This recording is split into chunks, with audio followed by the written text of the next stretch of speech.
서면은 마음이 뜨거워지곤 합니다. 성령님께서 그렇게 하시는 것이겠죠. 오늘 말씀을 듣는 성도님들도 마음이 뜨거워지는 그런 시간이 되기를 주님의 이름으로 소망합니다. 오늘 말씀의 제목은 내가 든든한 이유입니다. 성도님들은 무엇 때문에 든든하십니까? 오늘 말씀을 통해서 바울이 말하는 그 든든함의 비밀을 함께 나누려고 합니다. 18세기 후반에 영국의 윌리엄 캐리라는 젊은 목사님이 계셨습니다. 구두수성공 출신이었는데 하나님께서 이방 민족에게 복음을 전하라는 거룩한 부담감을 갖게 되었습니다. 그래서 그는 사람들에게 인도로 선교를 가겠다고 말했습니다. 그런데 사람들이 뭐라고 했는지 아십니까? 너는 너무 가난해. 너 혼자서 뭘 할 수 있겠어? 그건 불가능한 일이야. 라는 부정적인 반응뿐이었습니다. 그때 윌리엄 캐리 곁에 있던 친구 앤드류 풀러가 이렇게 말했습니다. 우리는 지금 광산에 내려가는 것과 같습니다. 캐리가 그 깊은 구덩이 속으로 내려간다고 한다면 우리는 위에서 밧줄을 꼭 붙잡아 줘야 합니다. 내가 그 밧줄을 먼저 붙잡을 테니 여러분도 절대로 이 밧줄을 놓지 않겠다고 약속해 주시겠습니까? 그렇게 풀러와 동역자들은 기도하고 후원하며 함께 밧줄을 붙잡았습니다. 그 덕분에 윌리엄 캐리는 인도 땅에 가서 성경을 여러 언어로 번역하고 학교를 세우며 근대 선교의 아버지가 될 수 있었습니다. 그런데 중요한 것은 윌리엄 캐리 혼자만의 힘으로 한 것이 아니라는 겁니다. 뒤에서 밧줄을 붙잡아준 동역자들이 있었기 때문에 가능했던 것입니다. 사랑하는 성도 여러분, 하나님의 일은 결코 한 사람의 힘으로만 되지 않습니다. 앞에서 달려가는 사람이 있다면 뒤에서 붙잡아주고 기도해주는 사람이 반드시 있어야 한다는 것입니다. 교회란 바로 이렇게 서로의 밧줄을 붙잡아주는 공동체입니다. 그렇다면 지금 여러분은 누구의 밧줄을 붙잡고 계십니까? 또는 누가 여러분의 밧줄을 붙잡아주고 계십니까? 서로가 있기에 우리가 혼자가 아니라 함께 걷는 믿음의 길을 걸어갈 수 있는 것입니다. 오늘 본문 로마서 16장에서는 바울이 로마 교회에 보내는 긴 서신의 마지막 인사입니다. 흔히 이런 부분은 중요하게 생각하지 않고 그냥 넘어가기 쉽습니다. 그러나 이것은 단순한 끝인사가 아닙니다. 여기에는 바울의 사역 철학과 교회의 본질이 담겨 있기 때문입니다. 바울은 복음을 전하면서 수많은 동역자들을 만났습니다. 바로 혼자서 세상을 향해 달려간 것이 아니에요. 오늘 본문에는 무려 26명이나 되는 이름이 기록되어 있습니다. 이름을 다 기억하기도 힘들 정도죠. 그런데 바울은 그들의 이름을 하나하나 적어가며 그들에게 문안하라 라고 말씀하고 있습니다. 이는 단순한 인사가 아니라 바울이 자신의 사역을 돌아보며 고백하는 것입니다. 이 당시가 바울의 3차 전도 여행 말기였는데 이 사역의 경험과 신학적 통찰이 충분히 무르익은 시점에 바울이 깨달은 것입니다. 복음의 길은 결코 혼자 걸어온 것이 아니었다.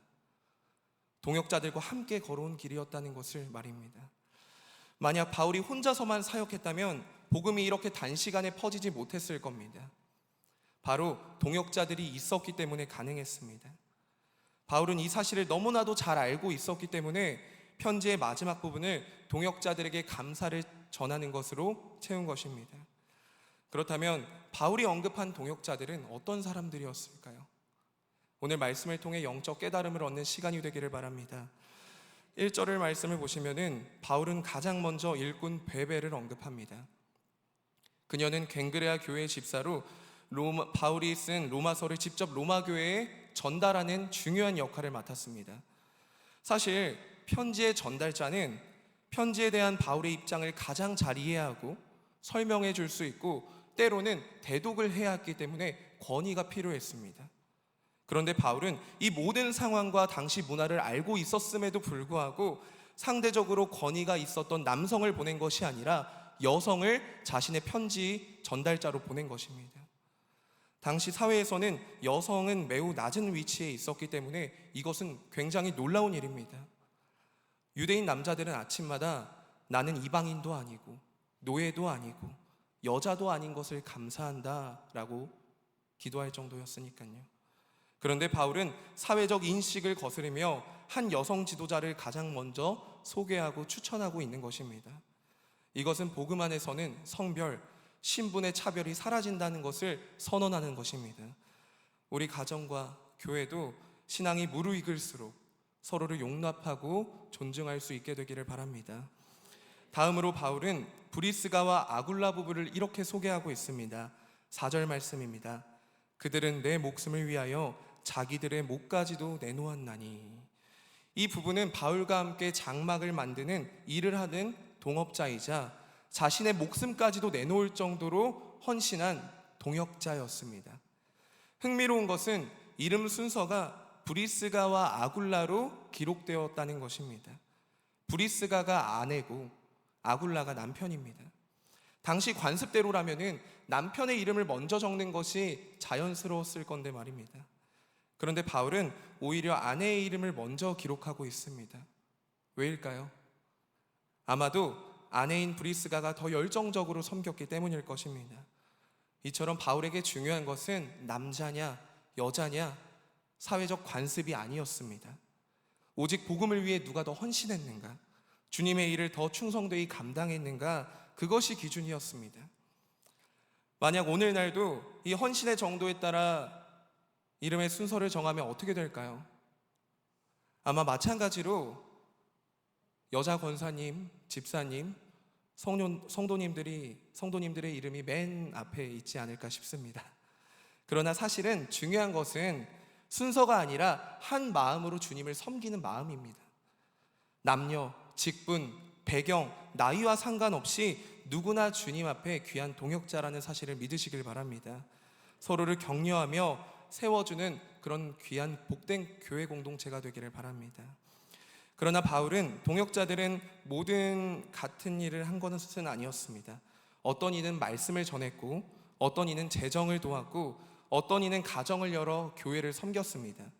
서로의 역할은 달랐지만 모두 한 몸 안에서 서로를 지탱하며 하나의 사역을 이루었다는 것입니다. 각자의 섬김의 자리에 설 때 교회는 이루어져 가는 것입니다. 오늘 우리도 어떠한 일에도 충성하며 섬길 수 있게 되기를 바랍니다. 그럴 때 교회는 살아 움직이는 공동체가 되기 때문입니다. 세 번째로 7절 말씀에 안드로니고와 유니아입니다. 바울과 함께 옥에 갇혔던 이들은 사도들 가운데 존경받는 인물들이었습니다. 진짜 동역자는 언제 드러납니까? 편할 때가 아니라 어려울 때입니다. 평탄할 때는 누구나 친구일 수 있어요. 그러나 고난의 순간에도 함께하는 사람이 진짜 동역자입니다. 바울에게 안드로니고와 유니아가 바로 그런 사람들이었습니다. 감옥이라는 가장 낮고 수치스러운 자리에까지 같이 들어갔지만 이것은 단순한 우정이 아니라 복음을 위한 헌신과 사랑의 증거였습니다. 우리도 서로에게 그런 동역자가 되어야 합니다. 누군가가 어려움에 처할 때 등을 돌리는 것이 아니라 끝까지 붙들어주고 기도해주고 사랑으로 감싸할 수 있는 동역자가 되어야 합니다. 우리도 이런 든든한 믿음의 동역자가 되기를 바랍니다. 네 번째로 10절에서 11절에 나오는 아리스도블로와 헤로디온입니다. 이들은 헤롯 가문과 연관된 사람들로 사회적으로 높은 가문 출신들이었습니다. 주목할 것은 바울이 그들을 다른 성도들과 동일한 위치에 두고 있다는 사실입니다. 세상에서는 가문과 배경이 사람의 가치를 나누지만 교회는 그렇지 않습니다. 높은 자리에 있는 이들도 하나님의 은혜를 입은 자들이고 교회 안에서는 함께 섬기는 동역자였습니다. 교회는 세상적 탁월함이 기준이 되는 것이 아니라 오직 예수 그리스도의 은혜로 하나가 되는 것을 믿으시길 바랍니다. 다음으로 14절에 나오는 아순그리도, 블레곤, 험에, 바드로바, 허마입니다. 이 이름들은 당시 노예들에게 흔히 붙여졌던 이름입니다. 한마디로 노예 출신들이었습니다. 당시 사회에서는 이름조차 귀하게 불리지 못했던 이들이 바울은 그들의 이름을 하나하나 불러주며 문안하라라고 말하고 있는 것입니다. 귀하게 불리지 못하는 내 이름을 불러준다는 것, 얼마나 감격스럽지 않았겠습니까? 세상에서는 버려진 이름이었는데 교회에서는 존귀한 이름으로 불린 것입니다. 이것이 교회입니다.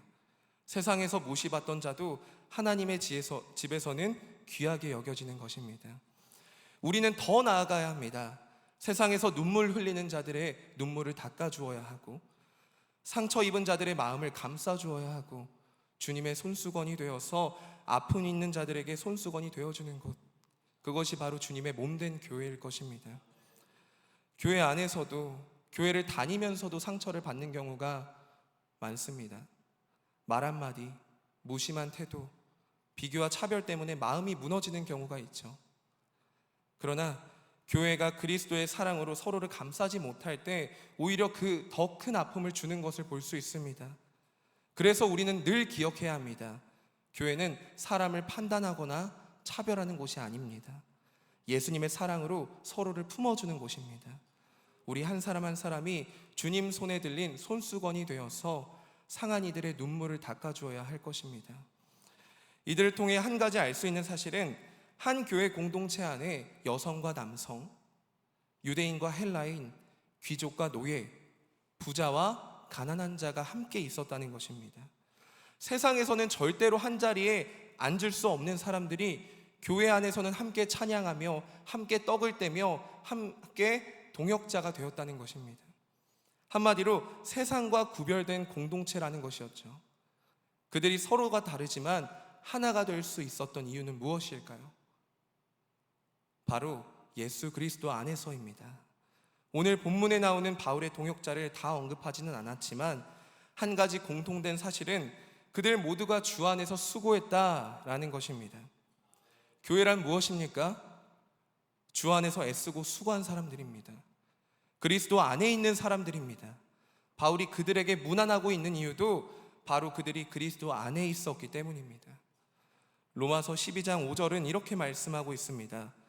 이와 같이 우리 많은 사람이 그리스도 안에서 한 몸이 되어 서로 지체가 되었느니라. 아멘. 아무리 사람이 많을지라도 그리스도 안에 있으면 한 몸입니다. 한 지체입니다. 한 형제자매요, 한 가족입니다. 바울은 이들의 이름을 불러가며 문안하고 있는 것은 단순한 친근함을 넘어서 그리스도 안에서 하나됨을 확인하고 있는 것입니다. 오늘 우리에게도 동일하게 적용됩니다. 교회는 단순히 모이는 곳이 아니라 서로를 위해 힘쓰고 수고하는 곳입니다. 사람들이 함께 모여 하나가 되는 곳입니다. 예수 그리스도 안에서 서로를 세우고 격려하며 함께 복음을 위해서 수고하는 것이 바로 교회인 것입니다. 이것이 교회의 진정한 연합인 것입니다. 바울은 지금 교회가 하나의 믿음의 공동체라는 것을 그리스도 안에서 문안하라 라는 표현을 통해 말하고 있는 것입니다. 주목할 점은 바울이 단순히 이름만 나열하지 않았다는 겁니다. 애정을 담아 한 사람 한 사람을 소개하고 있죠. 주 안에서 내 사랑하는 암블리아에게, 그리스도 안에서 인정함을 받은 아벨레에게, 주 안에서 택하심을 입은 루프와 그의 어머니에게. 우리는 여기서 바울이 단순히 일꾼이나 동료로 사람을 보지 않았음을 알 수 있습니다.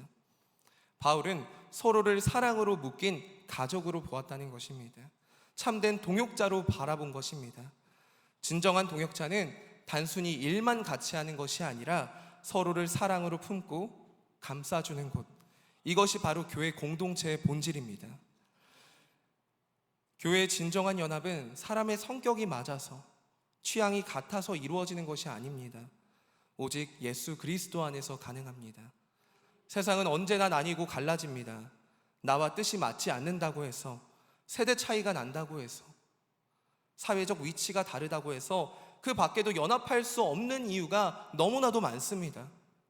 그러나 교회는 달라야 합니다. 교회는 서로 다른 사람들이 그리스도 안에서 하나가 되는 것입니다. 사회적 신분이나 배경이 상관없이 모두가 하나님의 은혜 안에서 존귀한 자로 세워지는 곳이 교회인 것입니다. 우리도 마찬가지입니다. 세상에서는 부족해 보일지라도 주님 안에서는 모두 귀한 이름으로 불려지는 존재라는 사실을 믿으시길 바랍니다.